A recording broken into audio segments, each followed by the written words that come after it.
What's up guys? Today I am very excited for the recipe we're going to make because I haven't made this recipe in such a long time. We are going to make sweet potato wraps. You can use whatever flour you want. If you use like oat flour, then it will be like sweet potato oat wraps. You can use like regular all-purpose flour. I'm going to use spell flour. That's like, it's a common flour here in Norway. I don't know if it is where you are, but yeah, you can use any type of like fine flour, and I think also you can use like whole grain, but I haven't tested that out. So if you do, leave me a comment telling me if it worked. So what you need is just sweet potatoes, flour and salt, so nothing else. Here I have 1260 grams of sweet potato. I think I bought 4 sweet potatoes and I started with peeling them and then chopped them up into equally sized pieces. I heated mine up in the microwave. You can use the oven, but that can you can make a hard shell around them, so I usually just heat them up in the microwave. And also if you boil them, you will have a lot of water in them and you will need so much more flour. So I would recommend the microwave or the oven. I had these in the microwave for about 5 minutes and then I stir them and then I have them in for about like 5 to 10 minutes more. So you should be able to like easily poke them with the fork.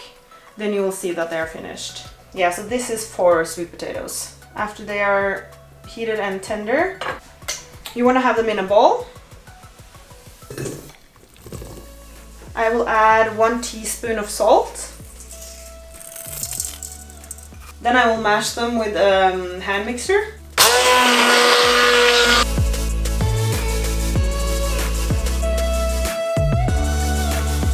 This is heavy. Now you just resist the urge to eat the mashed sweet potato.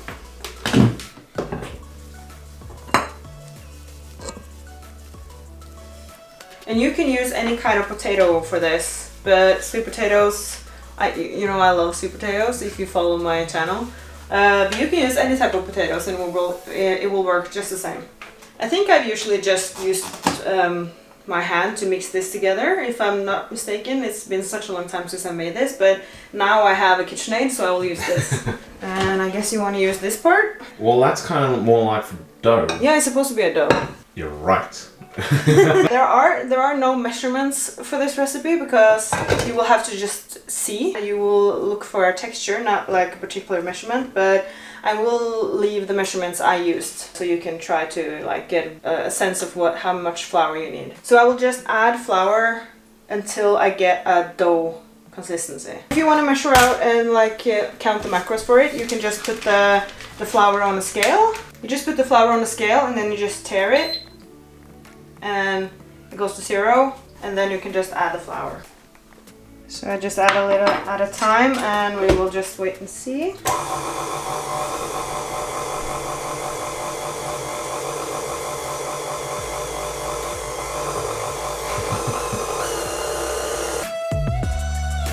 And you will also have to scrape down the edges. The kitchen looks nice from this angle. Yeah? When you look over there.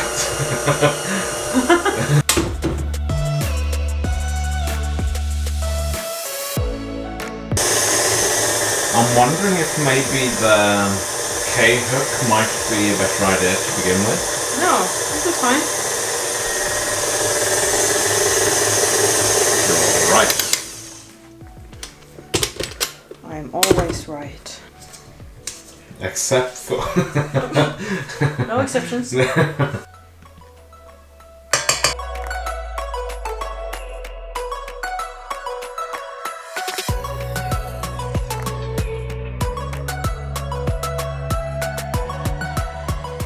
You want it to be a dough that it's not sticky and you can roll it out. And it will take some flour. So if you think you're done, you're most likely not done. You will just let it work and it will soften up and it will need more flour.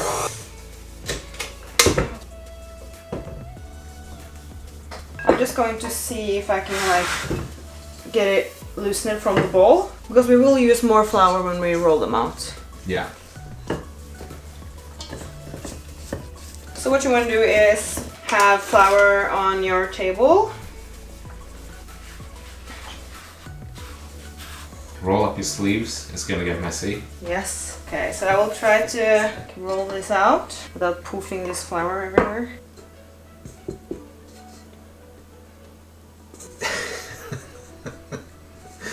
It looks like an orange poop. Don't touch the poop.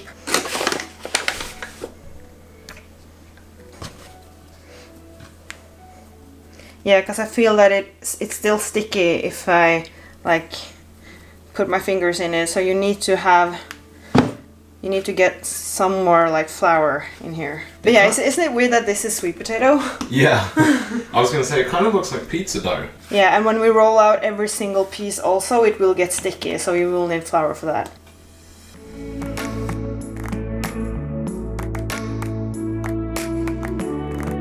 This is a monster.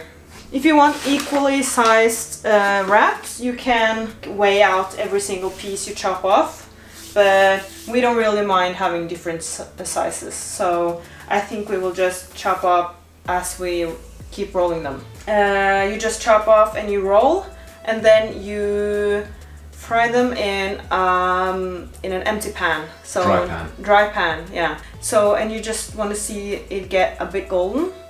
And then you have to have a damp towel, and if you're making as many as I am, then maybe you should have 2. And after you fry them in the pan, you have to put them immediately in the damp towel. If you don't do that, then they will be hard and crispy. They won't be soft wraps. Sweet potato snake. Okay, so here I have my damp towel. I would rather have it too wet than too dry, because it will like dry up while it's lying here. So I will just put the snake over here. And I have this one. This is perfect for this if you want tiny wraps. Yeah. This is the only one I have. I don't really remember how big they should be, but you can just try test it out. Start small.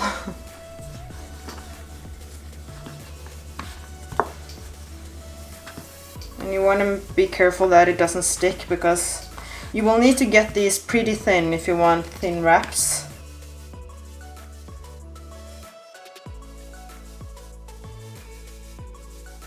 Look how thin this is. See, you can almost see through it.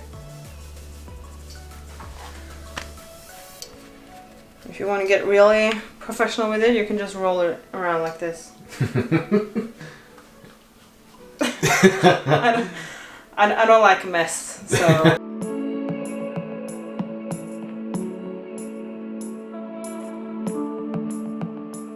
Now you see that it's starting to bubble, and when I flip it, like the bubbles are starting to get like golden, so that's what you want.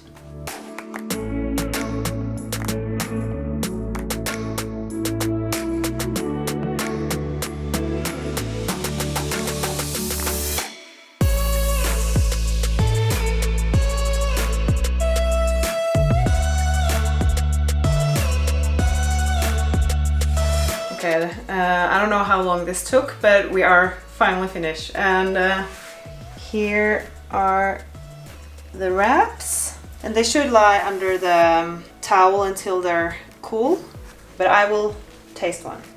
And you can use this for like dinner as well, like fajitas or other like burrito, other types of wraps. Yeah. Tacos. Yeah, fish tacos. Scampi tacos. Okay, yeah. But I'm going to use them as like a lunch now, because it's 1 o'clock, so it's lunchtime. And I want to have cream cheese, some everything but the bagel seasoning. I'll have some ham, and I will have some cheese. And the secret ingredient to every good wrap is arugula. And salt, of course. Look at that. That's beautiful. Taste test? Yes.